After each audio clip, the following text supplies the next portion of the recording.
«25 снежня, 21 гадзіна. Вітаю гаспадарства, Сергей Пацасоны ў нашай стрым-студыі. І ўсіх, хто святкуе Раство, безумоўна, са святам і самае найлепшае пажаданне. І адразу на пачатак перанясемся ў сталіцу. У Беларусі сёння Раство святкуюць хрысціяне, якія прытрымліваюцца грыгарыянскага календара. Святочнае набажэнства прайшло і ў Менскім архакафедральным касцёле Найсвяцейшай Панны Марыі.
Який з любов'ю до людей послал ждет своего Сына, как мы были готовы с верой принять Иисуса в свое сердце.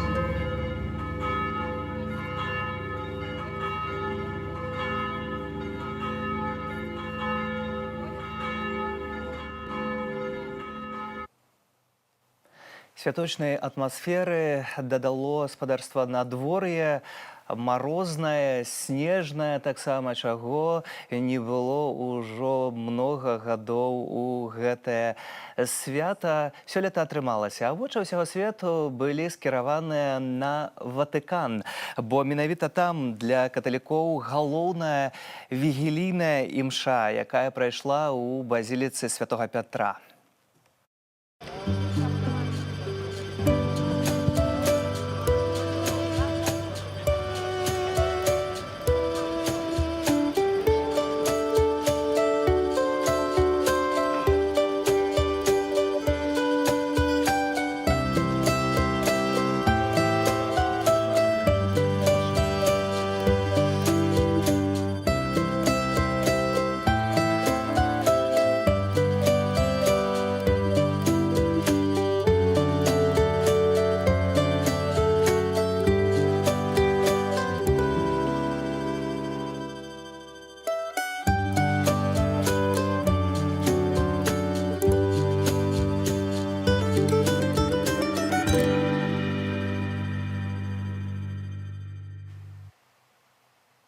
Гэта гаспадарства кадры з базілікі Святога Пятра, тое, што адбывалася ўначы.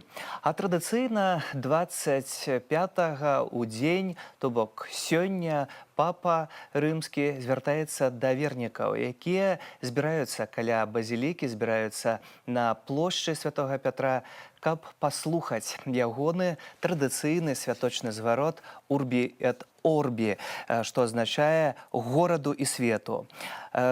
І ён кажа у гэтым годзе заклікам людзей да міру і дыялогу, прыгадвае традыцыйна таксама глобальныя канфлікты. Сёлета папа Францішак гаварыў і пра Украіну. Sorelle, fratelli. Браты і сёстры, якім быў бы наш свет без цярплівага дыялогу шматлікіх шчодрых людзей, якія трымаюць разам і сем'і, і супольнасці. У час пандэміі мы ўсё больш разумеем гэта, і на міжнародным узроўні таксама ёсць рызыка ухілення ад дыялогу, рызыка скарыстацца кароткім шляхам складанага крызісу, а не доўгім шляхам дыялогу. Vediamo ancora tanti conflitti. Мы сведкі вялікай колькасці канфліктаў, крызісаў і непаразуменняў. Здаецца, нібыта яны ніколі не скончацца. Мы быццам не заўважаем іх. Мы настолькі прызвычаіліся да гэтага, што цяпер бязгучна абыходзяць увагаю вялізныя трагедыі. Мы рызыкуем не пачуць крыку болю і гора столькіх нашых братоў і сясцёр. Di tanti nostri fratelli e sorelle. Pensiamo al popolo siriano. Давайте подумаем про народ Сирии. Давайте поглядим на Ирак, які не можа ачуняць ад сталага канфлікту. Давайте пачуем крык дзяцей з Йемену. Згадайма напружанасць між ізраільцянамі і палестынцамі. Iraniani e palestinesi che si trascinano senza soluzione. У гэты святочны дзень давайте попросім у Бога абудзіць ува ўсіх сэрцах жаданне прымірэння і братэрства. Давайте звернемся да яго ў малітве. Дзіцятка Езус, даруй мір і згоду блізкаму ўсходу і ўсяму свету. Di fraternità. Падтрымай народ М'янмы. Ва ўкраіне перадухілі новыя выбухі зацяжнога канфлікту. Laghino in Ucraina le metastasi di un conflitto incancrenito. Figlio di Dio. Сын Божы, суцеш жанчын, ахвяраў гвалту, які ўзмацніўся падчас пандэміі. Дай спадзеў і цеплыню старэйшым людзям, асабліва тым, хто адчувае сябе самотным. З намі Бог, даруй здароўе нямоглым і натхняй усіх мужчынаў і жанчын добрай волі на пошук найлепшых шляхоў пераадольвання сённяшняга крызісу ды яго наступству. Con noi, Patris, et Filius, et Spiritus Sancti. Amen.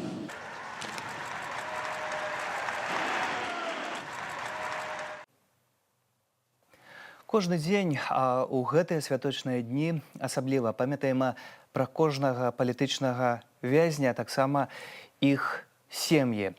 Бо ёсць дзеці, якія чакаюць на вызваленне сваіх бацькоў, якія знаходзяцца за кратамі. І менавіта дзеля гэтых дзяцей дзве розныя ініцыятывы, падраство і Новы год арганізоўваюць адну цудоўную справу. Становяцца Дзедамі Марозамі для гэтых дзяцей палітвязняў, для дзяцей рэпрэсаваных сем'яў. Дзякуючы ім агульным высілкам падарункі атрымалі каля 470 дзетак. Уявіце, спадарства, гэтую лічбу. Пра акалічнасці святочнай акцыі распавядзе Ірына Карніенка. Стаць калядным дзедам для дзіцяці палітычнага вязня прапанаваў усім ахвочым фонд «Краіна для жыцця». Дзяцей жа папрасілі намаляваць або напісаць у лісце, што яны хочуць атрымаць на Новы год. У выніку ўдалося сабраць падарункі для 220 беларускіх дзяцей. Это такое добро, тепло, которым детям на сегодняшний день так не хватает.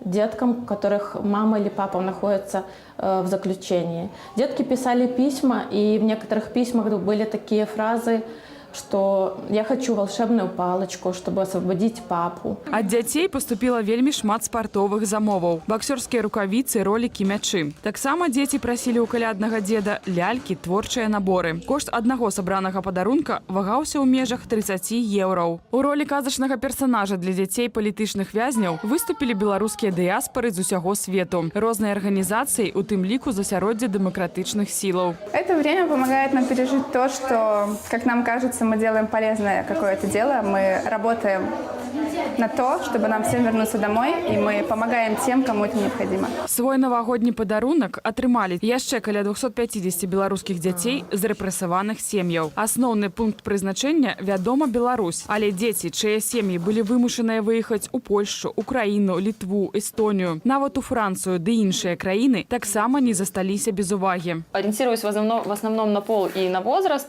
Вот тут, по-моему, возраст +8, это мальчику, по-моему, 8 либо 9 лет, либо 7 лет, что-то около того. Это Лего. А взрослым, более взрослым детям покупали что-то из техники, колонки, наушники, электрические зубные щетки. Я, конечно, старалась узнавать, но иногда получалось, иногда нет. Ну, тогда мы ориентировались в целом на то, что любят дети.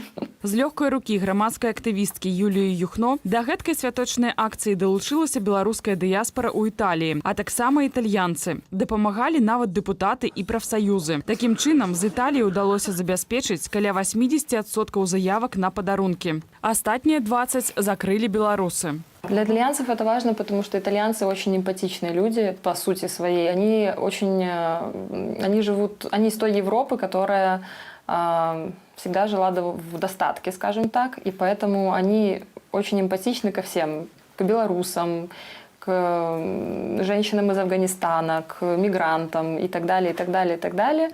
И поэтому, когда я организовала такую инициативу, на меня сначала посыпалось очень-очень много заявок, и мне было довольно сложно даже их сначала скоординировать. Станом на 25 снежня палітычнымі вязнямі ў Беларусі прызнаныя ўжо 955 чалавек. Яшчэ дзесяткі тысяч беларусаў вымушаныя былі з'ехаць ад палітычнага пераследу за мяжу. Таму шмат сем'яў будуць сустракаць Новы год у няпоўным складзе. Ім усім неабходная наша дапамога і падтрымка. Ірына Карніенка, Белсат. Памятаем гаспадарства таксама і пра тых, хто вымушана з'ехаў з Беларусі і цяпер знаходзіцца за мяжой. У Варшаве беларусы, якія сёння адзначаюць Раство, таксама сабраліся на святочную імшу, і адбылося гэта ў касцёле святога Аляксандра на пляцы Трох крыжоў.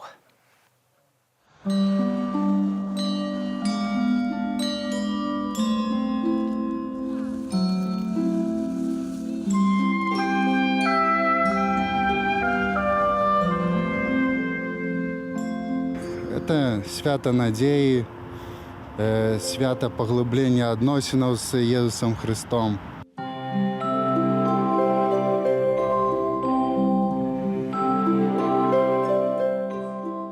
Ісус Христос нарадзіўся, каб нас збавіць. Это я вельмі радуюся, што мы жывем у тыя часы, калі ўжо Jesús прыйшоў на гэты свет, можам пазнаць яго любоў, яго ласку і жыць у гэты час. Приходится святкаваць не на радзіме, а я так кажу, в братскай краіне, якая нам дапамагае, але хотелось бы дома святкаваць все-таки. У нашай сям'і мы прыходзім да маіх бацькоў, яму смачны пірог з цукатамі.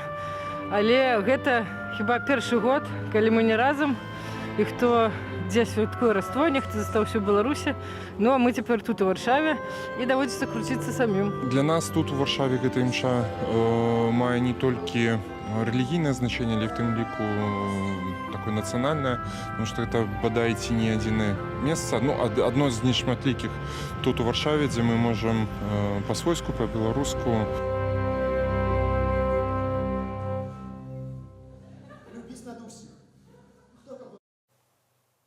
І да нас гаспадарства ў госці завітаў душпастар беларусаў-каталікоў у Варшаве, айцец Вячеслав Барок. Вітаю вас. Прывітанне. І, напэўна, пачнем са святочных віншаванняў усіх беларусаў. Безумоўна, сёння ж каляды, а таму, шаноўныя, віншую ўсіх вас з гэтым светлым святам Христовага нараджэння. Сын Божы стаў чалавекам. І для нас, людзей, гэта велізарнейшая радасць. Захвочваю, каб мы ўсе ў гэтым часе углядаліся ў Божага Сына і вучыліся быць сапраўднымі людзьмі. Бо мы прагнем у гэтым часе цудаў, калядны час – гэта час цудаў. Але мы не павінны забывацца аб тым, што Бог здзяйсняе цуды акурат праз людзей. І захвочваю, каб мы рабілі гэтыя цуды, каб жылі па гэтаму прынцыпу. Беларус, беларусу, беларус. І калі будзем жыць такім чынам, то ў нашай краіне непазбежна цуды адбудуцца. Бог зробіць гэта. Часам вось у гэтым аптымізме ўсё ж такі ўзнікае пытанне, бо беларусы сапраўды беларусам беларусы. І цягам апошняга года мы бачым гэты момант дапамогі, супольнасці ў беларускім грамадстве. Ну але ўлада ідзе кудысьці, нібыта яна зусім не беларус і не беларусу. Такая бывае ўлада. Гэта нармальна, гэта нічога новага. Калі Христос нараджаўся у Палестыне ў свой час, 2000 гадоў таму назад, таксама было шмат рознай улады. Была ўлада палестынская, светская, была ўлада царкоўная, была ўлада Рымскай імперыі, улады было шмат. Але мала которая з тых уладаў так насамрэч выконвала сваю функцыю і дбала пра агульнае дабро, пра дабро народу ізраільскага. Ну, на жаль. Але гэта не сталася перашкодай, і Ірад не стаў перашкодай дзеля таго, каб лёс Палестыны памяняўся, каб памяняўся лёс народу абранага. Ісус нарадзіўся. Вось, улада не можа спыніць тых працэсаў, якія задуманыя Богам. Нарадзіўся і адразу патрапіў пад узгаданага вамі Ірадам пераслед Ісус, і трэба было уцякаць ад гэтага пераследу. У інтэрв'ю для нашай інтэрнэт-старонкі вы кажаце, калі б Христос нарадзіўся ў Беларусі, нарадзіўся б за кратамі. Што вы хацелі гэтым сказаць? У Палестыне не было месца для нараджэння Божага Сына. Чалавек як бы не рыхтаваўся, а рыхтаваў Бог тысячагоддзямі, падрыхтоўваў народ ізраільскі таксама вялікі прарок, святы Ян Хрысціцель. Але так, насамрэч, калі вось надышоў гэты час сустрэчы народу абранага са сваім збаўцам, месіяй, народ не быў падрыхтаваны. І не быў народ падрыхтаваны на інтэрвенцыю Божую, на прыход збаўцы, ну і не хапіла месца ў гэтым свеце. Вось, ну і робячы паралелі з Беларусю, да, калі б нараджаўся не 2000 гадоў таму назад у Палестыне Божы Сын, а сёння, у сённяшні час у Беларусі ён бы нарадзіўся за кратамі, ён бы нарадзіўся на акрэсце, бо там акурат сядзяць тыя людзі, якія шукаюць праўды і справядлівасці. Вельмі шмат у нас палітвязняў, вельмі шмат. І Христос нарадзіўся б там, таму што у нармальным грамадстве беларускім няма месца для таго чалавека, які шукае праўду. І гэта павінна з'яўляцца, уласна, нармальным. На момант давайце перанясемся ўжо цяпер у Антверпен. Святочная імша прайшла ў беларускай грэка-каталіцкай царкве ў бельгійскім горадзе. І вось як гэта выглядала.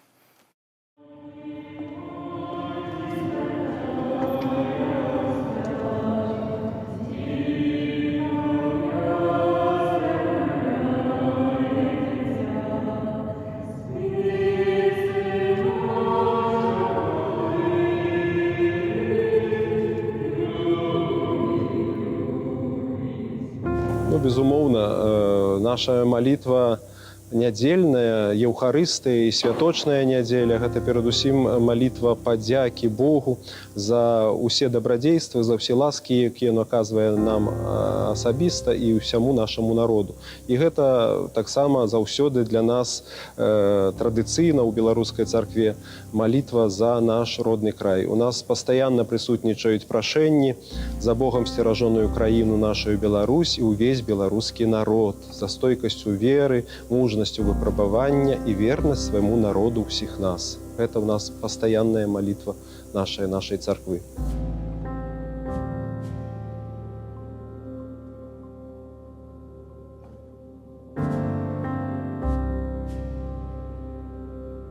В моєму житті народження Ісуса Христа відіграє дуже велику роль. Я дуже рада, що я маю змогу бути причасною до цього великого свята саме в цій церкві.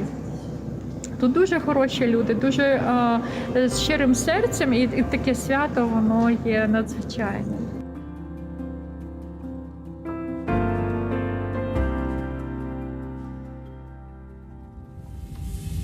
Христос – гэта тая сіла, якая рухае нас да неба. Хто глядзіць сабе пад ногі, той не бачыць высокага. Таму для мяне Рождество Христова, нараджэнне Христова – гэта тое свята, якое мне дае сіл і рухае мяне да неба.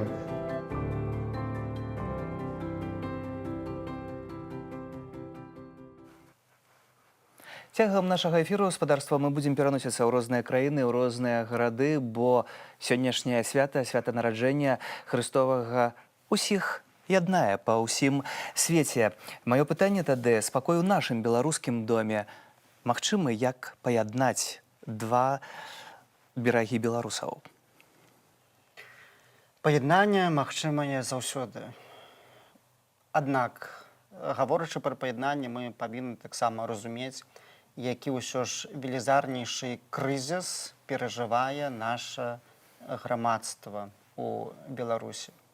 І для паяднання мы не павінны шукаць лёгкіх шляхоў, думаць, што яно адбудзецца нейкім магічным чынам. Напрыклад, нельга думаць, што адбудзецца нейкі круглы стол і раптоўна ўся Беларусь паяднаецца. Не.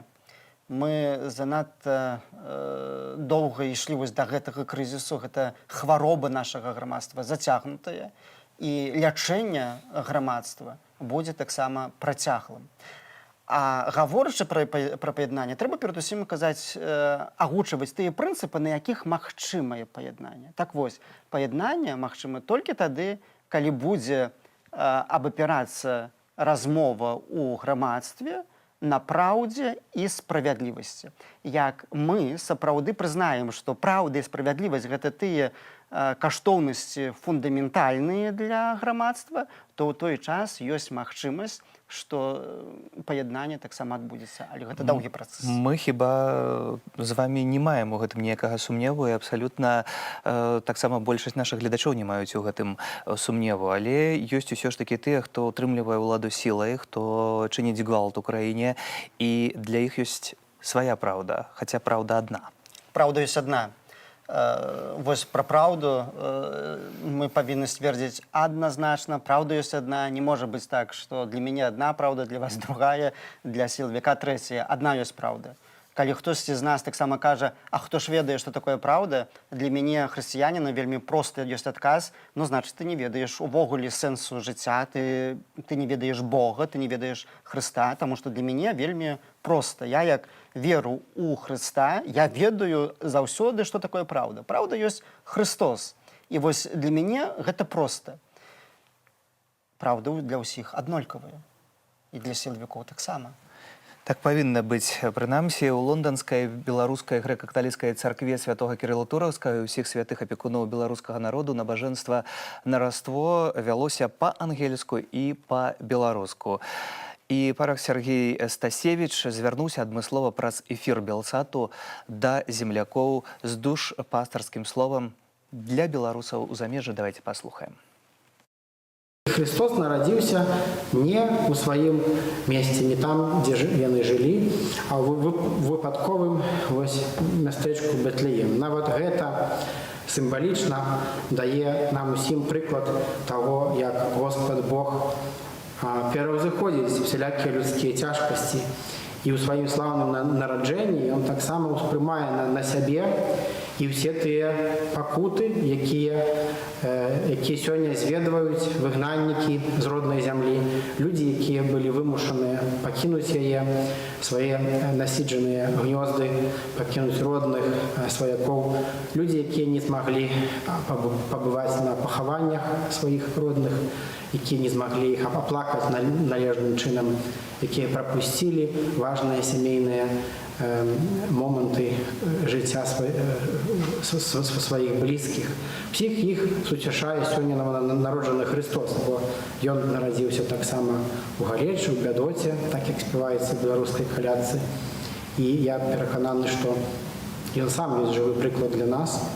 Христос нарадзіўся у выгнанні, у галечы, у бядоце, ён панёс за нас цяжкую смерць на крыжы. Ён быў пераследаваны, з яго здзекаваліся. І ўсё гэта таксама даводзіцца зведаваць сёння і нам. Трэба звяртацца да яго ў такія моманты, і каб ён сваёй ласкаю нас усіх суцешыў. Гучаць розныя галасы розных прадстаўнікоў розных цэркваў у сённяшні дзень. Усе яны гучаць аднолькава. Гэта дабро, гэта паяднанне, гэта любоў адзін да аднаго. Ці дастаткова сёння выразна гучыць голас каталіцкага касцёлу, царквы таксама у стасунку да ўладаў, спыніць гвалт, спыніць гэтую няпраўду, пра якую мы таксама размаўляем? Недастаткова. Недастаткова.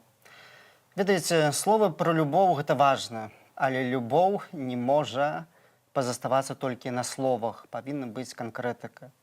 І мы не можам прапаведаваць толькі агульную любоў да Бога, да Хрыста, не гаворачы пра канкрэтную любоў да чалавека. Христос, які прапаведаваў Евангелие любві, ён дакладна казаў, што трэба рабіць. Ён казаў аб тым, што трэба галоднага накарміць, спрагнёнага напаіць, таго, хто ў вязні, адведаць. І вось калі мы, як святары, калі прапаведуем Евангелие, гаворым пра любоў і віншуем з Божым нараджэннем народ беларускі, а пры гэтым усім не узгадываем людзей за кратамі, людзей у выгнанні, людзей рэпрэсаваных, пераследаваных, пабітых, людзей, якіх катуюць, мы займаемся крывадушніцтвам. Гэта балючае слова для мяне. Гэтае слова вельмі моцнае. Але я гэтае слова кажу, таму што я люблю той касцёл, да якога прыналежу. І мне таксама баліць, калі вось я бачу, што мы недастаткова, як святары, выконваем гэтае заданне. На жаль, нельга на словах толькі пазаставацца. Чаму так адбываецца? Чаму ёсць гэты канфармізм, ці як гэта назваць? Чаму так адбываецца, гэта цяжэйшае пытанне. Перадусім, мы бачым адназначна, што на Беларусі няма спакою, няма вольнасці. І, напэўна, шмат хто хацеў бы сказаць, ён не гаворыць толькі таму, што разумее, што вось жывучы ў няволі, жывучы ўвесь час пад надзорам, ты разумееш, калі ты пераходзіш паняцце, то ты атрымаеш пакаранне. Трагедыя ёсць вось тая, што сапраўды гэтай свабоды няма, ну і няма магчымасці гаварыць. Мы разумеем таксама, калі вось на Беларусі той, хто пачнець прапаведаваць упрост ясна, ну то, конечно, ён будзе пакараны. Як бы не трэба нікога... мы маем. Да, прыклады мы маем. У тым ліку ваш Да, прыклад. вось. Бачыце, ну і таму як бы цяжка можа мець прэтэнзіі да тых прапаведнікаў, якія сёння на Беларусі. Хоць, канешне, крывадушніцтва нікога не можа упрыгожыць. Часам сапраўды лепш прамаўчаць, чым увогуле выказвацца на старонках сродкаў масавай інфармацыі. Проста лепш прамаўчаць, не кажы, а нічога, да? І вось тым сваім маўчаннем ты данясеш значна больш. Вось, але пастае пытанне, што чаму маўчаць тыя, каму нічога не пагражае, чаму, напрыклад, маўчаць тыя нашы браты па веры, якія жывуць па-за межамі Беларусі. Вось, ну і тут ад міжнароднай супольнасці, у тым ліку, ну і ад Ватыкана, кіраўніцтва касцёла каталіцкага. Ну, конечно, мне, як верніку, як і прыналежыць да касцёла каталіцкага, хацелася б значна больш. Хацелася б, каб у рэшце-рэшт пачулі той боль, які беларусы перажываюць. Папа Францішак павінен прыняць Святлану Ціханаўскую ў Ватыкане? Я не загадваю папу Францішку, ведаеце, я хутчэй прыгадаю іншага святара Чарняўскага, які быў тым адным з першых святароў, які у другой палове 20-го стагоддзя маліўся па-беларуску. Гэта вельмі славуты святар, не так даўно адзначалі 20 гадоў пасля ягонай смерці. Вось, і гэта вельмі знакавая фігура. І мне, ведаеце, спадабалася што гісторыкі кажуць аб тым, што акурат Чарняўскага запрашаў папа Ян Павел II. Але Чарняўскі адмовіўся. Сказаў, лепш няхай Ян Павел II прыедзе на Беларусь і вось паглядзіць, як гэтыя беларусы змагаюцца, як яны тут пакінутыя, як яны адны. Ведаеце, для мяне больш важна, каб папа Францішак ці прыняў Ціханаўскую ці не, але каб ён прыняў народ беларускі, каб ён убачыў, што ёсць таксама беларусы, якіх катуюць, якіх забіваюць. Сядзяць тысячы беларусаў у вязніцах. Тысячы. 3 гады таму я працаваў у Ватыкане, мы рыхтавалі адмысловае выданне ў эфіры Белсату на раствор таксама. І гэтае пытанне я таксама паўсюль задаваў пра візіт папы ў Беларусь, у Менск, у Горадню, куды-кольвіча. Але ўвесь час не для камеры, па-за камерай гучыць момант, а што пра гэта РПЦ, што пра гэта Масква? Ну, я думаю, да, і гэта пытанне важнае, але тут можна было б сказаць, што, напэўна, на Беларусь не мог бы приехать папа Францішак, потому что у нас есть аппарат упаўнаважанага, и аппарат упаўнаважанага ніякім бы чынам не мог бы узгадніць ягоны визит и вось рэлігійную дзейнасць. Конечно, гэта я утрырую, да? Вось. Но, але калі мы кажам про тое, што царква праваслаўная накладывае вето на визит пантыфіка на Беларусь, ну, то, конечно, мы адразу сцвярджаем тое, што гэта неправамоцныя акты. Калі мы гаворым чыны, калі мы гаворым, калі праваслаўная царква кажа пра нейкую кананічную тэрыторыю, то гэта таксама пэўны падман. Якая кананічная тэрыторыя можа быць на Беларусі, там, дзе большасць грамадства ўвогуле бязбожныя? Мы, хрысціяне, католікі, праваслаўныя, пратэстанты, любых деномінацый і канфесій, мы жывем там у меншасці. Полічыце, колькі людзей ёсць у храмах. Мы жывем у меншасці. А таму не будзем гаварыць пра кананічную тэрыторыю і тое, што царква праваслаўная накладае вета, то гэта не праблема рэлігіі, гэта нейкія іншыя праблемы палітычныя. Якія накладаюцца на рэлігію. Папа Францішак сёння ў Урбі Торбі казаў таксама пра Украіну, пра канфлікт ва Ўкраіне, які нельга дапусціць. Я прапаную спадарству ўжо цяпер перанесціся ў Кіеў і як у гэтыя змрочныя дні можна ўзняць настрой ды стварыць традыцыйную навагоднюю атмасферу. Беларусы Кіева сабраліся там на вігілію, на калядны майстар-клас па выцінанцы. Як ён прайшоў, прапаную паглядзець разам.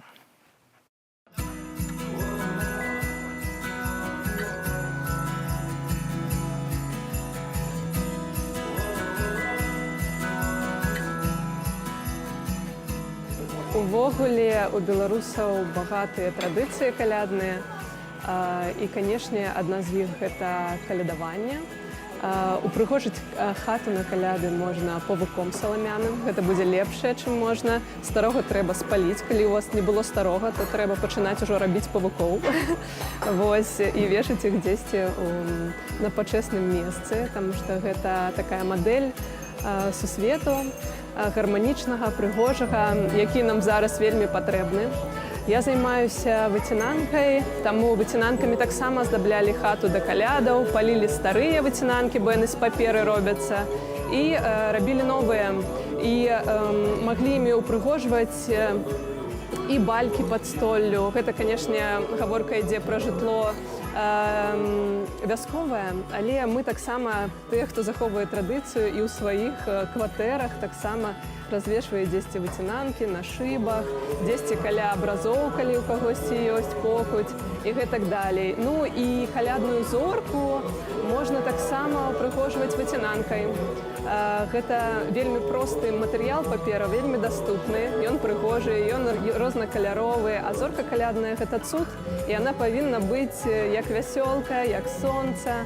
І выцінанка таксама можа яе ўпрыгожыць. І вось мы сёння з дзеткамі і з дарослымі вучыліся рабіць такую малую калядную зорку, якую можна потым маштабіраваць і зрабіць такую ж вялізную, і з ёй ісці калядаваць. Я калядую 2014 году. Вось, і ў мяне заўсёды зоркі вялікія. Нават ёсць майстар-клас, як зрабіць вялікую зорку на YouTube, на канале «Традыцыя».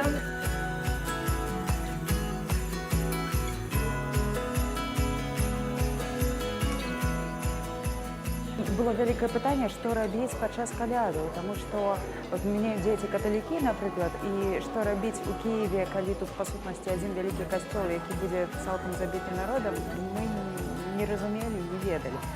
Таму гэта была цудоўная нагода хаця б выйсці, што называецца, у людзі, сябе паказаць, на людзей паглядзець і заадно навучыцца чаму-небудзь. Хаця, канешне, одну зорачку мы рабілі ў 6 рук, бо майму сыну значна больш цікава было попіць сока, чым рабіць зорку, але мы справились. Мне очень понравилось сегодня проводить время в Торвальде.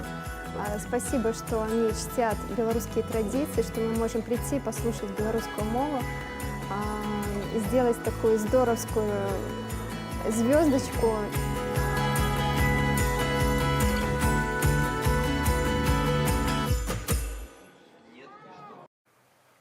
Беларусы расцярушаныя па ўсім свеце. Сёння мы гэта назіраем, і многія мараць толькі аб адным, каб вярнуцца у свой дом. Напрыканцы нашай сённяшняй з вамі сустрэчы можа крыху наіўнае пытанне. Дабро пераможа, як заўжды, ці гэта бывае толькі ў казках? Не, пераможа добро. Не можа быць інакш. Не бывае інакш. Заўсёды напрыканцы перамагае дабро. І вядома, як гаворыцца, а калі камусьці здалося, што ўжо перамагло зло, то гэта значыць яшчэ проста не канец. Дабро пераможа, не бывае інакш. І на гэтым аптымізме ставім спадарства пакуль што на момант кропку ў нашай размове, бо наш эфір яшчэ не завершаны. Айцец Вячеслаў Барок, душпастар беларусаў-каталікоў у Варшаве. Дзякуй вам за гэтую размову. Мы ж застаемся ў эфіры. Варта не забываць, што далёка не ўсе могуць спадарства сустрэць светлае святараства дома і са сваімі блізкімі, як, напрыклад, палітзняволеная былая Ірэна Бярнацкая. Яна разам са сваёй дачкой Веранікай распавяла Белсату пра тое, як і з якім настроем сустракае першае раство не дома ў выгнанні.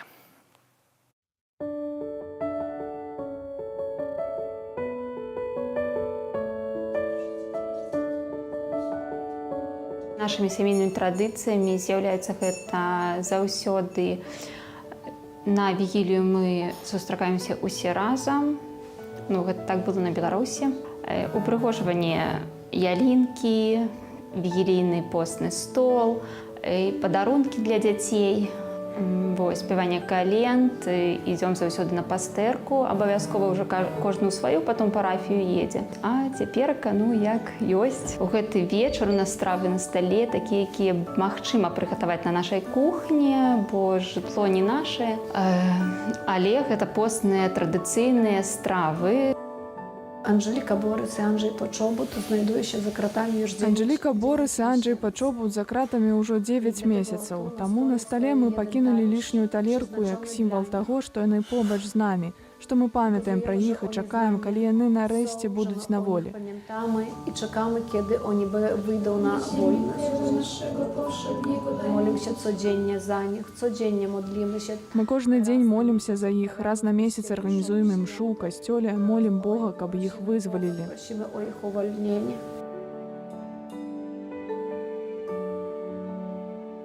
Настрой не такі, як звычайна, як у сябе, у хаце, калі ты святкуеш у сябе ў хаце, калі твае тарэлкі, твае вілкі, калі ўсё так, як ты прывык.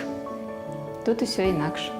Але збіраемся на мшу на беларускую, каб сустрэцца з усімі беларусамі, магчыма, з кімсьці пазнаёміцца. З оказії Świąt Bożego Narodzenia życzę, żeby З нагоды свята Божага нараджэння зычу, каб у нашых дамах пасялілася любоў, згода, спакой і дастатак. Каб Ісус, які нарадзіўся ў Бэтлееме, асвяціў сваёй любоўю кожнае сэрца, каб нашыя сэрцы былі адкрытыя іншым людзям. отварте на другого чоловіка.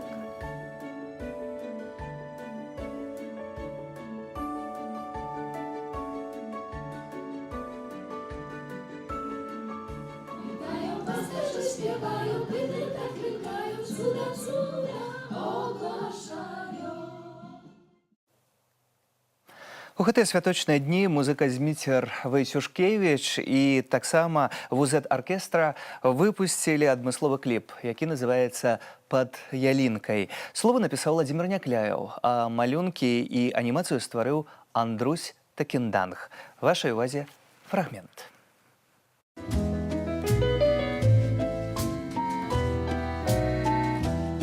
Зноў наша родная зямля пад снегам і под лёдом. Тебе я, любая моя, віншую з Новым годом. Ты зноў бяжыш за сонікам па сцежках зледзянелых, у кажушку чырвоненькім і рукавічках белых. Хай сонейка далёка, сцюжа кружыцца навокал. Ты гарыць у нашых вокнах навагодняе святло. І пад нашаю ялінкай мы прысядзем на хвілінку. У абдымку, каб цяплей табе было.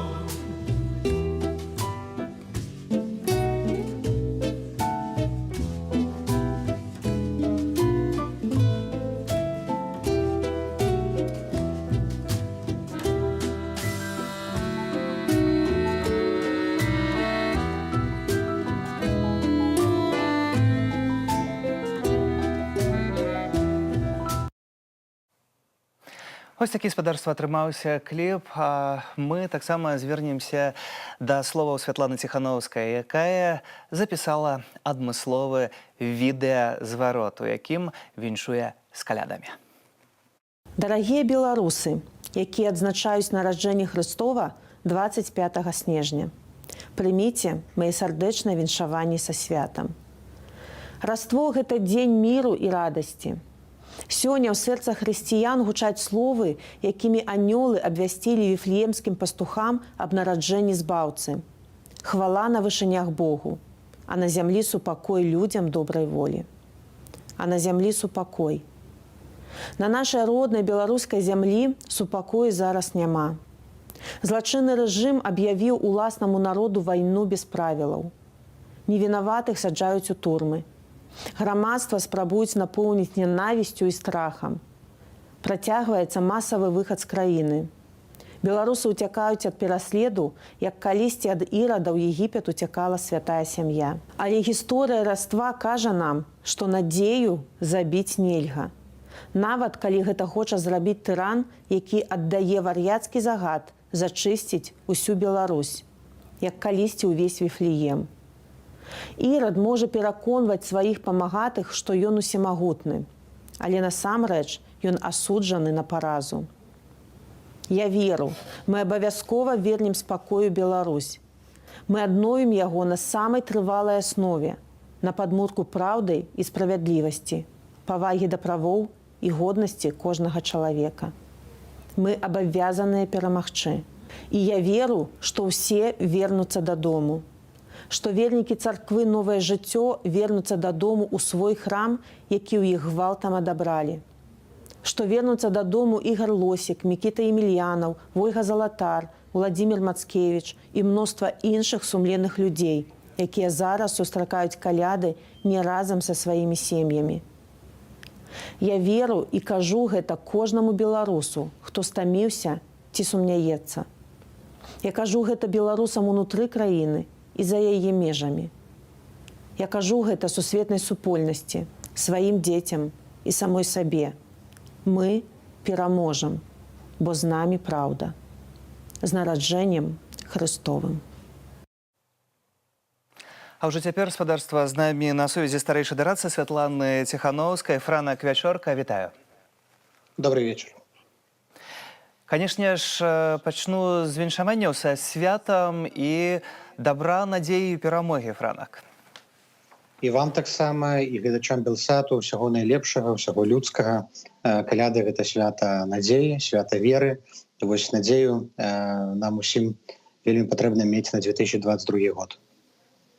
Святлана Ціхановская, паводле выдання The Times, у спісе чалавека года Foreign Policy унесла ў топ-5 асобаў у сваім выданні. Якая трансфармацыя Святланы Ціхановскай адбылася за апошні год? Ты як дарадца, як назіраеш? Ну, я пазнаёміўся са Святланай Ціхановскай 1 верасня мінулага году, і вось ужо 14 месяцаў мы працуем разам. Перад тым назіраў за ёй падчас выбарчых пікетаў, мітынгаў, з трансляцыяў Ютуба і радыё Свабода. І мы проста бачым з'яўленне палітыка, нацыянальнага лідара. Абсалютна відавочна, што яна стала сімвалам змагання за свабоду і дэмакратыі не толькі ў Беларусі, але і па ўсім свеце. І ўзровень, з якім яе прымаюць, гэта таксама даніна павагі беларусам, таму што спрымаюць яе як лідара беларускага народа, які не скарыўся. Ну і бачна, што Святлана набрала упэўненасці, яна дакладна ведае, дзеля чаго вось гэты рух пачынаўся ў мінулым годзе. Магчыма, яна сама не чакала і не хацела для сябе такога лёсу, але лёс выбраў яе. Я вельмі ганаруся, што у нас такі лідар, і я вельмі ўдзячны нашаму народу, які не спыняецца ў гэтай барацьбе. Я часта з вами таксама у вашых паездках, сустрэчах на вельмі высокім узроўні бываю, асвятляючы гэта для нашых гледачоў, для Белсату, бачу гэта ўсё. І ў мяне ўзнікае пытанне, якое я таксама задаю, напрыклад, амерыканскім палітыкам. Чаму Вашынгтон баіцца адкрыта назваць Святлану Ціхановскую прэзідэнтам? Калі задаю гэта пытанне, то спрабуюць неяк назваць то лідаркай, то моцным чалавекам, то яшчэ неяк. Але назваць прэзідэнтам не адважваецца? Тут хутчэй пытанне міжнародных заканадаўчых нормаў, таму што калі б яе называлі прэзідэнтам Беларусі, гэта трэба было б даказаць у шэрагу інстанцыяў, напрыклад, калі лукашэнкаўскі рэжым вырашыць гэта аспрэчыць. Мы ж кажам, што выбары 2020 года яны былі незаконныя, што галасы былі скрадзеныя, бюлетэні не былі палічаныя, таму мы патрабуем новых выбараў. І мы сышліся на тым, што зараз патрабаваць прызнання яе фармальным прэзідэнтам, гэта зойме вельмі шмат часу, і гэта адцягне ўвагу ад галоўнага, ад мэты правядзення новых свабодных выбараў. Все-таки Святлана Ціхановская давала абяцанне беларусам, калі ішла ў гэтую кампанію, што яна ідзе не кіраваць краінай як новаабраны прэзідэнт, а давесці краіну да новых выбараў. Таму гэта было калектыўнае рашэнне у кансультацыях з іншымі палітычнымі лідарамі не змагацца за прызнанне яе прэзідэнтам, а змагацца за гэтую асноўную місію новыя свабодныя выбары. Пры гэтым сустракаюць яе, прымаюць яе як прэзідэнта. Ніколі раней не было ў гісторыі выпадкаў, калі еўрапейскі звяз альбо еўрапейскі банк рэканструкцыі развіцця, еўрапейскі цэнтральны банк, інвестыцыйны банк, яны сустракаліся з Ціхановскай ці з палітычным лідарам, які не з'яўляецца прэзідэнтам краіны, і абмяркоўвалі інвестыцыйныя пляны на будучыню. Таму па факту яна ўжо успрымаецца як кіраўнік Беларусі. Але фармальна мы за гэты статус не змагаемся, таму што ён можа адцягнуць увагу ад галоўнага і скіраваць нас у такую складаную, доўгую гульню, на якую мы згубім шмат часу і нічога не атрымаем взамен. Да канца гэтага года застаюцца лічаныя дні, літаральна. Калі зрабіць кароткае падсумаванне, паглядзець на пераважна замежную палітыку, безумоўна, якую вядзе Святлана Ціхановская, ваша ўся каманда, то за гэты год што гэта прынесла Беларусі і беларусам? Калі ў замежнай палітыцы, то мы адкрылі новыя краіны, усталявалі адносіны і з Ізраілем, і з Японіяй, і з Паўднёвай Карэі, Аўстраліі, Новая Зеландыя, Лацінская Амерыка прагаласавала ў падтрымку рэзалюцыі па Беларусі вясною на Радзе па правах чалавека. Мы бачым, што запусціліся нарэшце кейсы па універсальнай юрысдыкцыі, і мы вельмі блізкія да таго, што пачнецца міжнароднае разбіральніцтва, а потым і суд па злачынствах супраць чалавечнасці. Мы бачым, што ў Беларусі сфармавалася такое пратэснае ядро, рух ператварыўся з нядзельных маршаў у партызаншчыну, падпольшчыну, быў запушчаны план перамога, рабочы рух, з'явіліся такія ініцыятывы, як супраціў. Гэта група нізавых арганізацый, якія праводзяць гучныя акцыі, і яны дзейнічаюць абсалютна аўтаномна самастойна. Мы бачым, што ў рэжыме пайшло гніенне пасля захопу Райнэйра і Пратасевіча. Лукашенко кожны месяц тусуе кадры, таму што нікому не давярае. Гэта ўсё вынік працы нашай супольнай, не толькі Святланы Ціхановскай, але і ўсіх беларусаў, якія проста не губляюць адчаю і працягваюць працаваць кожны дзень дзеля новай Беларусі. Але таксама мы назіраем усе за падпісаннем, напрыклад, дарожных мапаў з Расіі, якія падпісаў Александр Лукашенко. Таксама гаворка ідзе пра паглынанне Беларусі. Ці гэта таксама не антыдасягнення, бо некаторыя кажуць, што гэта вы вінаваты, або санкцыямі туды піхаеце Беларусь? Піхае туды Лукашенко. Лукашэнкаўскі рэжым, які гандлюе па факту нашай незалежнасцю, гандлюе беларускай эканомікай толькі каб утрымацца пры ўладзе. Яшчэ 1,5 года таму назад Лукашенко абвінавачваў дэмакратычныя сілы, што яны, маўляў, кіруюцца з Расіяй, і гэта Расія рыхтуе пераварот у Беларусі. Памятаеце, калі справа з вагнераўцамі была. Потым памяняў сваю рыторыку, таму што застаўся сам насам з беларускім народам без ніякай падтрымкі, і адзіны, хто яго падтрымаў у складаны момант, гэта быў Крэмль. Лукашенко мяняе сваю рыторыку, сам разумее таксама, што першым, хто будзе яму пагражаць, гэта Крэмль. Ён спрабуе усяляк даваць лаяльнасць, каб атрымаць нейкія бонусы ў выглядзе танных крэдытаў альбо лёгкіх грошай. Пры гэтым людзі, якія ўнутры сістэмы, яны бачаць, што Лукашенко перастаў быць гарантам незалежнасці. Бізнесоўцы, чыноўнікі, наменклатурнікі, рэгіянальныя кіраўнікі, яны ўсё больш і больш незадаволеныя і ад эфекту санкцыяў, і ад таго, што Лукашенко паволі ціхай сапай здае незалежнасць. Я думаю, гэта створыць такі крытычны момант у новым годзе, калі просто Лукашенко будуць кідаць, ад яго будуць сыходзіць людзі, і гэтая сістэма, рэжым, які ён будаваў 27 гадоў, просто пачне развальвацца. Калі пачне развальвацца, это будзе вельмі хутка. І ўсё ж Лукашенко яшчэ ў гэтым годзе 29 снежня ляціць у Петербург да Владимира Путіна, анансуюцца і важныя нейкія перамовы, таксама гульня ў хакей, вячэра. Чаму гаспадар Крамля абірае яго, а не вас? Нам не трэба, каб гаспадар Крамля абіраў нас. Ўсё, што нам трэба, каб гаспадар Крамля перастаў падтрымліваць тырана, які мучае свой беларускі народ, не мае падтрымкі, таму што беларусы назіраюць, хто як паводзіць у гэтай складанай сітуацыі, хто як падтрымлівае беларускі народ. І Крэмль у доўгатэрміновай перспектыве згубіць усю Беларусь, калі не зменіць свайго стаўлення да беларускага народа.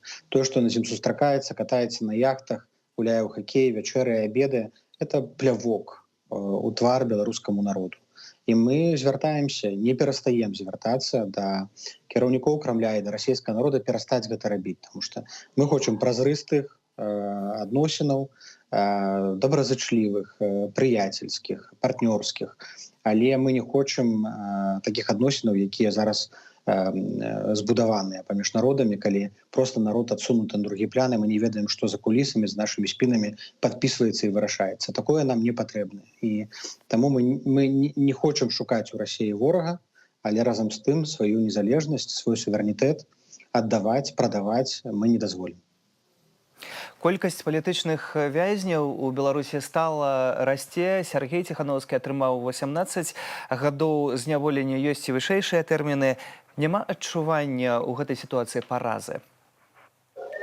Ну, ясна, што 1000 палітвязняў гэта шок. Для Еўропы, для апошніх 50 гадоў Еўропы гэта самыя масавыя, самыя страшныя рэпрэсіі, якія нават большыя, чымся ў Польшчы, большая, чым у Румыніі падчас Чаўшэску, большая, чым у каўказскіх краінах, нават Цэнтральнай Азіі. Але гэта таксама знак, што беларускі народ не скарыўся. Памятаеце, год таму назад Лукашенко казаў, што будзе год народнага адзінства, мы перагорнем старонку, пратэсты здзьмуліся. Прайшоў год, пратэсты працягваюцца ў новых формах, так. Новая колькасць палітвязняў расце, і гэта таксама сведчанне, што ніхто не скарыўся. Ён казаў, што сітуацыя нармалізавалася, ён трымае пад кантролем. Дык чаму ж ты, дарагі, тады забіраеш, арыштоўваеш кожны людзей? Значыць, нічога не пад кантролем. І ён сам ужо прызнаецца, што пад кантроль сітуацыю ўзяць яму не ўдалося. І ён загнаў сябе ў кут сваімі дзеяннямі, паводзінамі, санкцыямі, сустрэчамі з Пуцінам у тым ліку. І, магчыма, зараз ён не ведае, як з гэтай сітуацыі выйсці. Нават гэты рэферэндум, які ён паабяцаў правесці, напэўна, і сам не рады, што гэтае абяцанне даў на публіку. Ёсць адно выданне ў беларускай медыяпрасторы, якое з прарочым імпэтам увесь час паўтарае пра тое, што рэжым трашчыць па швах, што ён слабы, што ён падае, і гэтак мы чуем у гэтым выданні цэлую дэкаду. Ці не пачынае тут крышку дэмакратычнай супольнасці вось менавіта так гэта выглядаць? Ну, ёсць жа факты, ёсць лічбы, мы бачым дынаміку, мы бачым, як себе паводзіць Лукашенко, такога ніколі не было.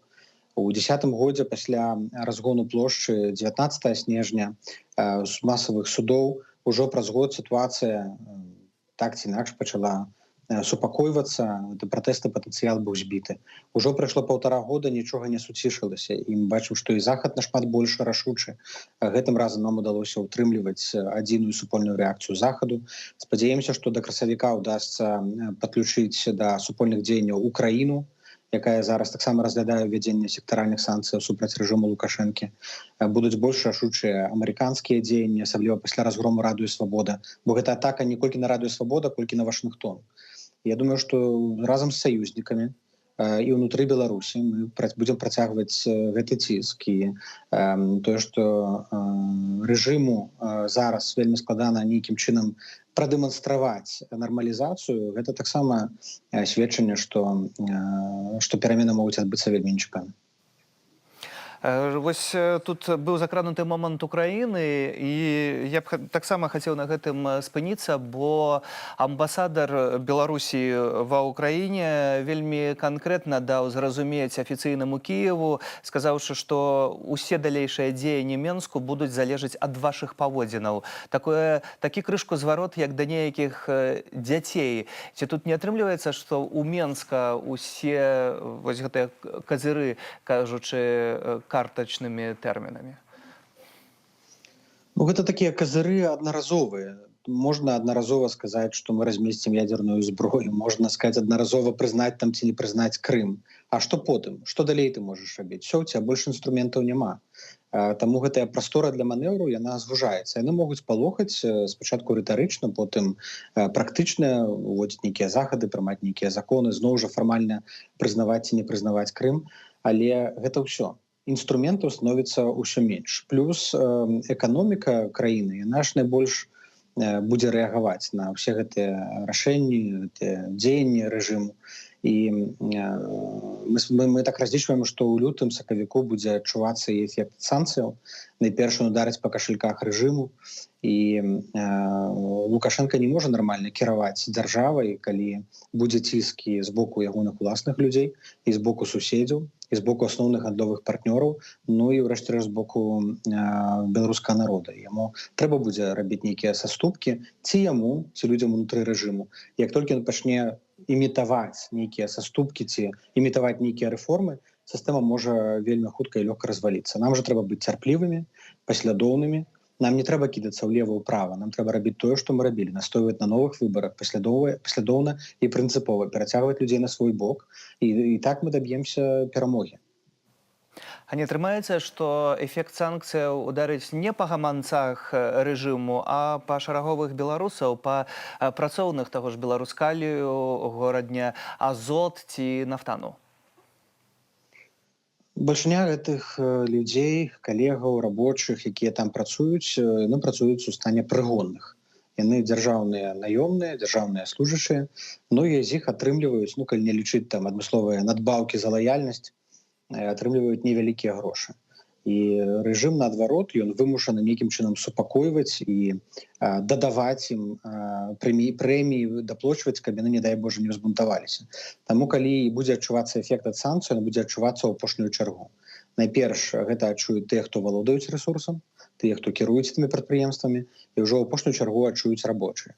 Але мы ж, прапаганда ўсё роўна будзе вінаваціць ва ўсіх сваіх правалах санкцыі, Захад, Ціхановскую, непазбежна. Але я не ведаю, ці гэтая прапаганда ўжо працуе. Мне здаецца, што беларускі народ пасталеў, зразумеў, што вінаваты не Захад, вінаваты не знешнія ворагі, вінаватыя не тыя, хто сядзяць у турмах. Вінаваты рэжым сваёй безадказнасцю, безалабернасцю, няздольнасцю кіраваць і абсалютным неразуменнем працэсаў, якія адбыліся ў беларускім грамадстве.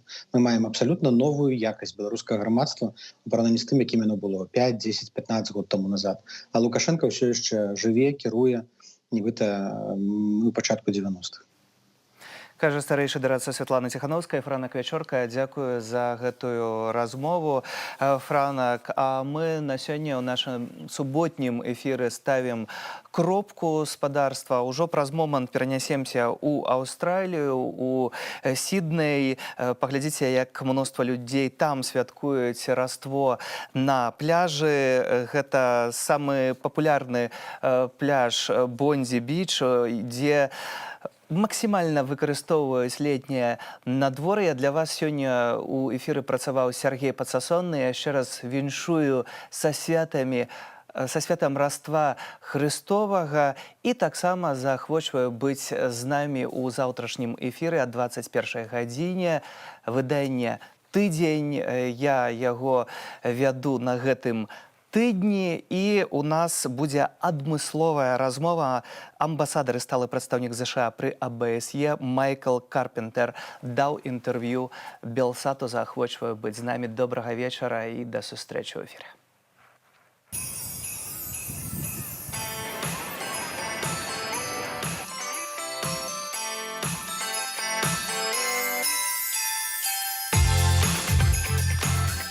Няма ніякіх рэйсаў дадому. Я святкую так, як толькі магу. Але мне падабаецца быць у Аўстраліі. Апынуцца на пляжы ў каляды – гэта мара, якая ажыццявілася. Ці не так? Ты бачыш подцягнутыя целы, якія бегаюць угору і ўніз па пляжы. У цябе ёсць пясок, у цябе ёсць вада, у цябе ёсць сонечнае святло. Ці бывае штосьці лепшае ў гэтае свята? Праз ковід мы аказаліся ў сапраўдным хаосе, таму мы імкнёмся стварыць для людзей як мага больш утульныя ўмовы адзначыць свята тут. Чым больш людзей, тым лепей.